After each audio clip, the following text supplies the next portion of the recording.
Rally के माध्यम से कि अपने आप को संभालो, अपने आप को सचेतो। हिंदू को बचाएंगे, जो हिंदू रक्षा के काम का वही हमारे काम का। होश में आओ, होश में आओ, होश में आओ। बांग्लादेशी सरकार होश में आओ।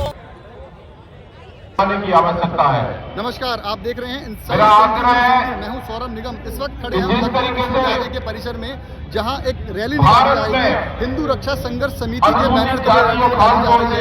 इसमें इस्कॉन से लेकर बजरंग दल से लेकर तमाम बौद्ध समाज, जैन समाज, अन्य कई दल जुड़ रहे हैं और ये बांग्लादेश में अत्याचार हो रहा है उसके खिलाफ ये रैली निकाली जा रही है। और साथ ही रैली इस परिसर से शुरू होकर हजरतगंज चौराहे तक जाएगी। हमारे साथ यहाँ पर कुछ लोग हैं, उनसे हम बात करने की कोशिश करते हैं कि आज जो टारगेट खास तौर से बनाए गए हैं निकाली जा रही है और साथ ही उस रैली में क्या क्या विशेष हो सकता है। सर, क्या नाम है आपका? तो आप क्या करते हैं सर? मैं अध्यापक हूँ पेशे से। और पढ़ाई आपने कहाँ से की है? इसी लखनऊ विश्वविद्यालय से मैंने पढ़ाई की। हमारे साथ एक अध्यापक हैं जो सरकारी में कार्यरत हैं, साथ ही यहाँ से उन्होंने पढ़ाई भी की है। उनसे बात करते हैं कि जो ये कार्य आज हो रहा है वो उसके पक्ष में है, विपक्ष में। सर, जो आज काम हो रहा है रैली निकालने का, उसके बारे में क्या कहना चाहते हैं? रैली निकालना लोकतांत्रिक अधिकार है, हमारा देश लोकतांत्रिक देश है, इस नाते हम लोग भी रैली निकाल रहे हैं।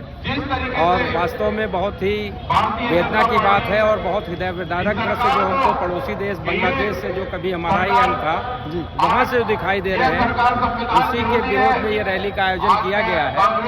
और जो नारा दिया गया था काफ़ी पहले कि एक रहोगे सेफ रहोगे, उसी क्रम में आज हिंदुओं को एक रहने के लिए आह्वान किया जा रहा है। साथ ही साथ पड़ोसी राष्ट्र को ये भी बताया जा रहा है कि वो जो कृत्य कर रहे हैं उसको शीघ्र ही बंद करें।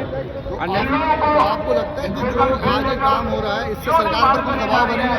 बिल्कुल बनेगा। अभी यहाँ से लोग जाएंगे, जिलाधिकारी महोदय को ज्ञापन देंगे और केंद्र सरकार तक वो ज्ञापन जाएगा। और केंद्र सरकार से हम सबकी मांग है कि वो अंतर्राष्ट्रीय स्तर पर विदेश मंत्रालय को इस प्रकार से सूचित करें और इस प्रकार से क्रियान्वित करें ताकि जो हमारे अंतर्राष्ट्रीय संबंध है पड़ोसी राष्ट्र बांग्लादेश के साथ वो भी दबाव में आए और ये सोचने पर मजबूर हो कि उसके यहाँ जितने भी अल्पसंख्यक हैं, न कि हिंदू बल्कि क्रिश्चियन, बौद्ध और भी जो दूसरे धर्म उनके यहाँ निवास करते हैं, वो सब अपने आप को इसी तरह सुरक्षित महसूस करें जैसे हमारे देश में प्रत्येक अल्पसंख्यक सुरक्षित महसूस। आपको लग रहा है जो बांग्लादेश में जिस तरह से हिंदुओं के साथ मारकाट हो रही है, अत्याचार हो रहा है, तो उसमें जो सेंट्रल हमारे प्रधानमंत्री हैं या राष्ट्रपति हैं, उनकी तरफ से कोई बड़ा एक्शन अभी तक क्यों नहीं लिया गया है? क्या उनकी कोई ऐसी खामी लग रही है आपको उसमें?